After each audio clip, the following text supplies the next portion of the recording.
कहानी है शमशान में रहने वाले एक ऐसे राक्षस की जो हमेशा इस ताक में रहता कि कब किसी कुंवारी कन्या का जनाजा उठे, कब उसका अंतिम संस्कार हो और कब वो उसकी अस्थियों को निकालकर फिर से उसे अपनी शक्तियों से जिंदा करके अपना दिल बहलाने वाला खिलौना बनाए। वो राक्षस नहीं, मृत्यु का उपहास था, जिसने दशकों की साधना से सीख लिया था कि कैसे कुंवारी कन्याओं की अस्थियों को कामुक कठपुतलियों में बदला जाए। हर जलती चिता उसके लिए एक नया खिलौना थी। गुजरते वक्त के साथ वो दुष्ट राक्षस और भी ताकतवर होता गया। अब उसे केवल और केवल इंतजार रहता तो बस इस बात का कि कब आसपास किसी कुंवारी कन्या की मृत्यु हो और कब वो उसे पुनर्जीवित करके अपनी कठपुतली बनाए। शमशान में जब कभी किसी कुंवारी लड़की का मुर्दा शरीर दाह संस्कार के लिए लाया जाता तो उस भक्षक की आंखें चमक उठती। बीतते समय और उसकी साधना सिद्धियों ने उसे इतना बलशाली बना दिया कि अब उसकी मृत्यु लगभग नामुमकिन थी, क्योंकि उसके प्राण एक तोते में थे। दुष्ट दानव ने उस तोते को ऐसी जगह पर रखा था जहां इंसान तो दूर कोई परिंदा भी पर नहीं मार सकता था। दरअसल वो तोता 7 समुद्रों के बीच बने एक छोटे से कोठड़े में था। उस कोठड़े तक जाने के लिए भी 7 दरवाजों को पार करना पड़ता। उन 7 दरवाजों में हर दरवाजे के पीछे छिपी थी एक अत्यंत कठिन पहेली। उस पहेली को हल करने के बाद ही दरवाजा खुल सकता था। किसी भी मनुष्य के लिए 7 समुद्र पार करना ही नामुमकिन था, पर अगर कोई उस नामुमकिन रास्ते को पार कर भी लेता तो उसकी असली परीक्षा वो दरवाजे लेते, जिस कारण त्रैलोक्यसुर से पार पाना किसी मनुष्य तो क्या किसी देवता तक के लिए असंभव था। ज्यों-ज्यों उस दानव की शक्तियां बढ़ती गईं, त्यों-त्यों उसकी भूख भी बढ़ती चली गई। अब उस घिनौने राक्षस के लिए किसी पवित्र कन्या के मृत शरीर का इंतजार करना बर्दाश्त से बाहर होता जा रहा था। वक्त बीतता गया, दिन निकलते गए, धीरे धीरे दिन महीनों में तब्दील हो गए। बढ़ते समय के साथ त्रैलोक्यसुर की बेचैनी और उसके सब्र का बांध टूटता जा रहा था। फिर एक दिन वो हुआ जो कभी नहीं होना चाहिए था। त्रैलोक्यसुर अपनी प्रतिज्ञा की बेड़ियां तोड़कर किसी जीती जागती पवित्र कन्या की खोज में निकल पड़ा। जल्दी ही उसकी ये खोज समाप्त भी हो गई, जब उसे पास के ही गांव से दिन ढलने के बाद घर से निकली एक कुंवारी लड़की मिल गई जो उस भक्षक का शिकार बन गई। हमेशा अर्धजीवित कन्याओं के साथ खेलने वाले उस दुष्ट राक्षस के मुख जब किसी पूरी तरह जीवित लड़की का खून लगा तो मारे आनंद के वो बावरा हो गया। अब तो उसका ये रोज का कृत्य हो गया था। वो किसी कुंवारी कन्या का अपहरण करता और उसके साथ खूब मनमानी करता। जब उसका उससे दिल भर जाता तो उसे भी अपनी पुरानी कठपुतलियों के साथ छोड़ देता, मानो वो जीती जागती लड़कियां न होकर उसका कोई संग्रहालय हो। कुंवारी लड़कियों को अपनी कठपुतलियां बनाकर उनके साथ खेलने से उस दुष्ट दानव को असीम आनंद की प्राप्ति होती। पर जब जब धरती पर बुराई ने अपनी सीमा को लांघने की कोशिश की है, तब तब उसे खत्म करने के लिए अच्छाई ने जन्म लिया है। जब पहली बार उस दुष्ट राक्षस ने किसी जीवित लड़की का रक्त चखा, ठीक उसी रात दूर कहीं अरण्यपुर नामक राज्य के राजमहल में दर्दनाक चीख के साथ एक दासी ने बड़ी ही विचित्र कन्या को जन्म दिया। एक ऐसी नवजात कन्या जिसके चेहरे पर सूर्य सा तेज, आंखों में ज्वाला सी चमक और शरीर पर देवों के देव महादेव के शस्त्र यानी त्रिशूल का चिन्ह था। उसकी ये विशेषताएं उस दिव्य बालिका को किसी भी साधारण कन्या से अलग बना रही थी। संयोगवश कुछ देर बाद ही उसी राजमहल में एक और कन्या ने जन्म लिया, पर इस बार फर्क ये था कि जन्म देने वाली दासी नहीं बल्कि रानी थी। नन्ही किलकारियों से पूरा राजमहल गूंज उठा। हर तरफ खुशी का माहौल था। अरण्यपुर के ऊपर उस समय राजा त्रिभुवन पाल का राज था। अपनी पहली संतान के रूप में एक पुत्री को पाकर राजा त्रिभुवन पाल अत्यंत हर्षित थे। राजा की लड़की जिसका नाम रुद्रलेखा रखा गया और दासी ने अपनी पुत्री को विभित्सना नाम दिया। धीरे धीरे समय अपनी गति के साथ बीतने लगा। दोनों लड़कियां बड़ी होने लगी। हमेशा साथ रहने और हमउम्र होने के कारण राजपुत्री और दासपुत्री दोनों में गहरी मित्रता हो गई। राजा त्रिभुवन पाल लड़कियों को भी लड़के जैसा ही सम्मान देते थे, अतएव उन्होंने अपनी पुत्री की शिक्षा एक लड़के की ही तरह करवानी शुरू कर दी। राजकुमारी की घनिष्ठ होने के कारण विभित्सना की शिक्षा भी उसी के साथ होने लगी। सब कुछ ठीक चल रहा था, तभी एक दिन अचानक राजा की पत्नी मृत्यु को प्राप्त हो गई। पूरे राजमहल में शोक की लहर दौड़ गई। राजा त्रिभुवन पाल का बुरा हाल था। अब चूंकि राजकुमारी रुद्रलेखा भी 7 साल की हो चली थी तो उन्हें भी सब कुछ अच्छे से समझ आ रहा था। वो बेचारी भी माँ माँ पुकारते हुए रोए जा रही थी। विभित्सना ने किसी तरह राजकुमारी को समझाया। धीरे धीरे वक्त गुजरा तो दुख के बादल भी हटने लगे। राजा त्रिभुवन पाल ने फिर से अपनी इकलौती पुत्री को शिक्षा ग्रहण करने के लिए वापस गुरुजी के आश्रम भेज दिया। समय गुजरा, पर अब भी राजा हमेशा अपनी दिवंगत रानी के बारे में ही सोचता रहता। एक दिन मंत्रियों की सलाह से राजा एक वार्षिक सम्मेलन में गया, जहां दूर दराज के सभी राजा एकत्रित होते थे। उस समारोह में पास के ही राज्य से राजा त्रिलोचन सिंह भी अपनी पुत्री राजकुमारी त्रिलोचना के संग आया हुआ था। राजकुमारी त्रिलोचना ने जब उस समारोह में राजा त्रिभुवन पाल को देखा तो वो उस पर मोहित हो गई। वार्षिक उत्सव खत्म होने पर जब वे घर आए तो राजकुमारी ने अपने पिता से राजा त्रिभुवन पाल के बारे में पूछा और कहा कि वो उससे विवाह करना चाहती है। राजा को जब अपनी पुत्री की इच्छा का पता चला तो उसने तुरंत एक हरकारे को विवाह प्रस्ताव संदेश के साथ राजा त्रिभुवन पाल के यहाँ भेज दिया। पड़ोसी राज्य से यूं विवाह प्रस्ताव आया देख राजा त्रिभुवन पाल असमंजस में पड़ गया। रानी के दिवंगत हुए अभी बहुत समय नहीं हुआ था, जिस कारण उनका दूसरी शादी करने का कोई विचार नहीं था। फिर भी उन्होंने जब इस बारे में अपने मंत्रियों से सलाह मशवरा किया तो उन्होंने कहा, महाराज, आपको इस विवाह प्रस्ताव को स्वीकार कर लेना चाहिए, अन्यथा राजा त्रिलोचन सिंह नाराज होकर कहीं हम पर आक्रमण न कर दे। उनके पास हमसे कहीं अधिक सेना और शस्त्र बल है। राजा त्रिलोचन सिंह के साथ जुड़ने से हमें राजनीतिक फायदे के साथ साथ भरपूर ताकत भी मिलेगी। और महाराज, कब तक आप महारानी जी के ही शोक में डूबे रहेंगे? नई रानी आने से आपका ध्यान भी बदली हो जाएगा। मंत्रियों की सलाह और अच्छे से सोचने विचारने के बाद अंततः राजा त्रिभुवन पाल ने उस विवाह प्रस्ताव को स्वीकार कर लिया। जल्द ही राजा त्रिभुवन पाल की शादी राजकुमारी त्रिलोचना के साथ हो गई। कुछ समय पश्चात ही रानी त्रिलोचना ने गर्भ धारण कर लिया और तय समय पर राजा को रानी त्रिलोचना से एक पुत्र की प्राप्ति हुई। उधर राजकुमारी रुद्रलेखा और विभित्सना भी अपने जीवन के 10वें वर्ष में प्रवेश कर चुकी थी। आश्रम में उन दोनों की शिक्षा पूरे जोरों शोरों के साथ चल रही थी। राजकुमारी रुद्रलेखा की हर विषय में अच्छी पकड़ थी, पर विभित्सना की बात ही कुछ अलग थी। केवल 10 वर्ष की आयु में उसकी बुद्धि ऐसी कि चाणक्य को भी परास्त कर दे। हर श्लोक, हर वेद उसे कंठस्थ था। जितनी योग्य वो शास्त्र विद्या यानी ज्ञान, तर्क, भाषा, नीति, धर्म, गणित, विज्ञान, इतिहास, कला आदि में थी, उससे कई गुना अधिक वो शस्त्र विद्या यानी तलवारबाजी, धनुर्विद्या, गदा युद्ध, भाला युद्ध, मलखंभ और आत्मरक्षा में थी। जब वो तलवार चलाती तो प्रतीत होता जैसे आग में नहाई बिजली हो। तलवार चलाने की गति ऐसी कि बड़े बड़े योद्धा शर्मा जाए। जब विभित्सना धनुष उठाती तो आंखें बंद करके भी कोसों दूर मौजूद अपने लक्ष्य को चंद पलों में भेद देती। जब वो गदा चलाती तो बड़े से बड़े पत्थर को एक ही वार से कई टुकड़ों में बिखेर देती। शस्त्र और शास्त्र दोनों में उसका कौशल देख उन्हें शिक्षा देने वाले आचार्य काश्यपंत हैरान रह जाते। उन्होंने अपने जीवन में पता नहीं कितने ही राजा महाराजाओं के बच्चों को शस्त्र और शास्त्र विद्या दी थी। एक से एक महारथी योद्धा उनके गुरुकुल से निकले थे, पर उन्होंने अब तक अपने संपूर्ण जीवन में विभित्सना जैसा कोई नहीं देखा था। अब तक के उनके शिष्यों में कोई भी ऐसा नहीं था जो उस 10 वर्षीय बालिका के सामने किसी भी क्षेत्र में पल भर के लिए भी टिक पाता। उसकी इन अद्भुत कलाओं को देख आचार्य काश्यपंत हमेशा उससे एक ही बात कहते, बेटी, तुम्हारा जन्म किसी बहुत बड़े कार्य के लिए हुआ है। तुम्हारे जैसी वीरांगना सदियों बाद जन्म लेती है। समय बीतता गया, जैसे चंदन को और अधिक रगड़ने के बाद उसकी खुशबू और अधिक तीव्र होती जाती है, वैसे ही विभित्सना भी हर विद्या में और अधिक निखरती चली गई। उधर राजा त्रिभुवन पाल का लड़का भी समय के साथ बड़ा होता चला गया। समय का चक्र घूमता रहा। लगभग 10 साल और बीत जाने के बाद राजकुमारी रुद्रलेखा और विभित्सना अपनी विद्या अध्ययन संपूर्ण कर आचार्य काश्यपंत से विदा ले वापस राजमहल को लौट आई। दोनों लड़कियां अब संपूर्ण जवान हो चली थीं। इधर राजा त्रिभुवन पाल के द्वितीय विवाह से उत्पन्न हुआ राजकुमार रुद्रसेन भी 15 वर्ष का हो चुका था, किंतु वह सर्व विद्याओं में असमर्थ होने के साथ साथ कायर भी था।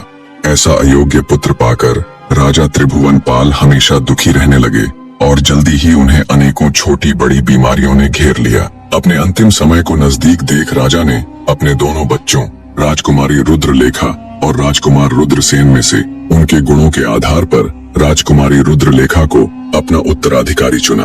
राजकुमारी को चुनने के कुछ समय बाद ही राजा ने अंतिम सांस ली। राजा की मृत्यु उपरांत पूरे राजमहल में घोर सन्नाटा पसर गया।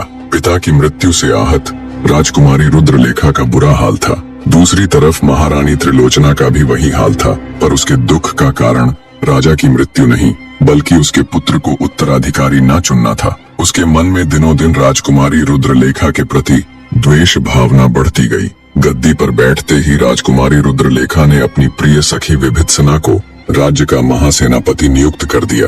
राजकुमारी का प्रत्येक निर्णय, यहाँ तक कि छोटे से छोटा कार्य भी विभित्सना की समझदारी भरी सलाह के बिना मुकम्मल नहीं होता था। विभित्सना भी सदैव उनकी छाया बनकर उनके साथ रहती। सब कुछ ठीक चल रहा था और समय का चक्र भी अपनी गति के साथ घूम रहा था। राजकुमार रुद्रसेन अब पूर्ण युवावस्था को प्राप्त हो चुका था। उसका हृदय भी अपनी माता के समान ही इस कटु सत्य को स्वीकार नहीं कर पा रहा था कि उसके पिता ने उसे उपेक्षित क्यों किया। हर रोज वो राजकुमारी रुद्रलेखा को सिंहासन से हटाने की कोई नई युक्ति सोचता रहता।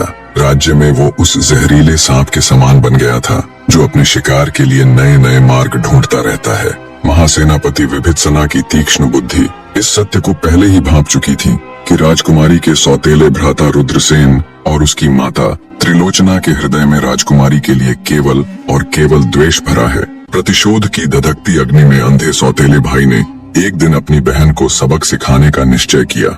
उसने निश्चय किया कि चाहे उसे किसी भी हद तक गिरना पड़े, चाहे कुछ भी करना पड़े, वो करेगा। दिवंगत पिता ने बेशक उसकी बहन को योग्य मानते हुए उसे अपना उत्तराधिकारी बना दिया, पर अब वो अन्याय और अपमान के इस विष को और नहीं पिएगा। उसने अपनी बहन को सिंहासन से हटाने के लिए राजा कालखंड के पास जाने का निश्चय किया। राजा कालखंड अपने नाम के जैसे ही अपनी दरिंदगी के लिए प्रसिद्ध था। वो इतना दुष्ट राजा था कि जिस भी राज्य पर हमला करता, न केवल उस राज्य पर अपना आधिपत्य घोषित करता, बल्कि उस राज्य की खूबसूरत स्त्रियों को चुनकर अपनी मनमानी करने के लिए उन्हें अपना गुलाम बना लेता। समस्त भारतवर्ष में उस समय कालखंड जितना दुष्ट और ताकतवर राजा दूसरा कोई भी न था। युद्ध करना तो दूर की बात, अन्य राजा उसका नाम सुनते ही मारे भय के कांपने लग जाते थे। राजकुमार रुद्रसेन अपनी सौतेली बहन रुद्रलेखा को सबक सिखाने के लिए सीधा राजा कालखंड के राज्य में पहुंच जाता है और द्वार पर मौजूद प्रहरियों से कहता है कि वो अरण्यपुर राज्य से आया राजकुमार है जो राजा महाराज के लिए एक खास प्रस्ताव लाया है। प्रहरियों ने जब अपने राजा को इस बारे में सूचित किया तो उन्होंने तुरंत राजकुमार को उसके सामने पेश करने का हुक्म दिया। प्रहरियों के कहने पर राजकुमार रुद्रसेन राजा कालखंड की राजसभा में जाता है और उन्हें हाथ जोड़कर प्रणाम करता है। राजा कालखंड बोले, कहो राजकुमार, क्या प्रस्ताव लाए हो? तब राजकुमार रुद्रसेन कहता है, महाराज, मैं अरण्यपुर का राजकुमार हूँ। मैं वहाँ के सारे भेद जानता हूँ। मेरे पिता ने मेरे साथ धोखा करके मेरी सौतेली बहन को राजगद्दी पर बैठा दिया। अगर आपने मेरा साथ दिया और मेरी सौतेली बहन को रास्ते से हटाने में मेरी मदद की तो मैं आपको जितना धन आप चाहोगे उतना अदा करूंगा। राजकुमार रुद्रसेन की बात सुन राजा कालखंड घिनौनी हंसी हंसकर भौहें चढ़ाते हुए बोला, क्या सोचकर तू यहाँ आया है कि मैं थोड़े से धन के लालच में तेरे पीछे पीछे चल पड़ूंगा? राजा कालखंड की बात सुन राजकुमार रुद्रसेन थोड़ा घबराया और फिर अपने आप को संभालते हुए सोच विचार कर बोला, क्षमा करे महाराज, अगर मेरे मुंह से कुछ ऐसा निकल गया हो जिससे आप आहत हुए। मैं अपने राज्य के सारे भेद जानता हूँ। मैं आपकी अरण्यपुर राज्य को जीतने में मदद करूंगा और सदैव आपके अधीन रहकर शासन करते हुए आपके मनचाहे मूल्य का वार्षिक कर अदा करूंगा। राजकुमार रुद्रसेन की बात सुन कुछ सोचते हुए राजा कालखंड बोला, मैं तुम्हारी मदद करने के लिए तैयार हूँ, पर मेरी एक शर्त है। सुना है तेरी बहन रुद्रलेखा अद्भुत सौंदर्य की जीती जागती प्रतिमूर्ति है। अगर मुझे वो पसंद आई तो मैं उसे सदा के लिए अपनी दासी बना लूंगा। सत्ता के लालच में अंधा हो चुका राजकुमार बिना एक भी पल विलंब किए बोला, मुझे मंजूर है महाराज। राजकुमार की बात सुन राजा कालखंड के चेहरे पर घिनौनी मुस्कान आ जाती है। वो बोले, ठीक है राजकुमार, आप लंबे सफर से आए हैं, थक गए होंगे, अभी आराम कीजिए। कल हम अपनी सेना के साथ अरण्यपुर पर चढ़ाई करेंगे। दुष्ट राजा की बात सुन राजकुमार रुद्रसेन खुशी खुशी विश्राम गृह में चला गया। अगले दिन सुबह सुबह ही राजा कालखंड अपनी भारी भरकम विशालकाय सेना को ले राजकुमार रुद्रसेन के साथ अरण्यपुर की ओर चल पड़ा। उधर राजमहल में महासेनापति विभित्सना को अपने एक गुप्तचर के द्वारा जब इस पूरी साजिश का पता चला तो वो दंग रह गई। उसको राजकुमार रुद्रसेन और उसकी मां त्रिलोचना पर शक तो पहले से ही था कि वे राजकुमारी रुद्रलेखा का कुछ भी अनिष्ट कर सकते हैं, पर वो सपने में भी नहीं सोच सकती थी कि सत्ता के लालच में राजकुमार रुद्रसेन इतना गिर जाएगा कि अपनी बहन तक का सौदा उस दुष्ट राजा के साथ कर लेगा। सौतेली ही सही, पर थी तो राजकुमारी आखिरकार उसकी बहन ही। ये सब सोचते सोचते उसकी आंखों में ज्वाला धधकने लगी। राजकुमारी रुद्रलेखा को इस पूरे वाक्य के बारे में बिना अवगत करवाए वो अकेली ही अपने घोड़े पर सवार हो खोलते खून के साथ राजा कालखंड की तरफ बढ़ने लगी। हवा से बातें करते हुए अपने अश्व की बदौलत वो कुछ ही देर में राजा कालखंड और उसकी विशाल सेना के सामने जा डटी। राजा कालखंड ने बीच रास्ते में जब एक अकेली लड़की को यूं अपने सामने खड़े देखा तो पल भर के लिए उसकी रगों में भी अजीब से भय की सनसनी दौड़ गई। उन्होंने जब राजकुमार रुद्रसेन से उसके बारे में पूछा तो वो बोला, महाराज ये विभित्सना है, मेरी बहन की सखी। इसे ही मेरी बहन ने अरण्यपुर राज्य की महासेनापति नियुक्त किया हुआ है। राजकुमार रुद्र की बात सुन घिनौनी हंसी हंसता हुआ राजा कालखंड बोला, इसकी मृत्यु इसे यहाँ खींच लाई। राजा कालखंड आगे कुछ कहता उससे पहले ही विभित्सना दहाड़ती हुई बोली, पापी राजा, मेरी नहीं बल्कि तेरी मृत्यु ने आज तुझे यहाँ मेरे सामने ला खड़ा किया है। दुष्ट मनुष्य, आज तक पता नहीं तूने कितनी ही अबला नारियों की अस्मत लूटी है, कितने घर उजाड़े हैं। आज तेरे उन सभी पापों का अंत तेरी मृत्यु के साथ हो जाएगा। जैसे ही विभित्सना के ये शब्द हवा में गूंजे, क्षण भर के लिए पूरा मैदान मौन रह गया। सन्नाटे को तोड़ते हुए राजा कालखंड ने चीख कर आदेश दिया, कुचल दो इस दो कौड़ी की सेनापति को। राजा का आदेश मिलते ही हजारों सैनिक भाले, तलवार और गदा लेकर विभित्सना की तरफ दौड़े। आंखों में दहकते अंगारों सी अग्नि लिए फुर्ती के साथ विभित्सना भी उनकी तरफ दौड़ पड़ी।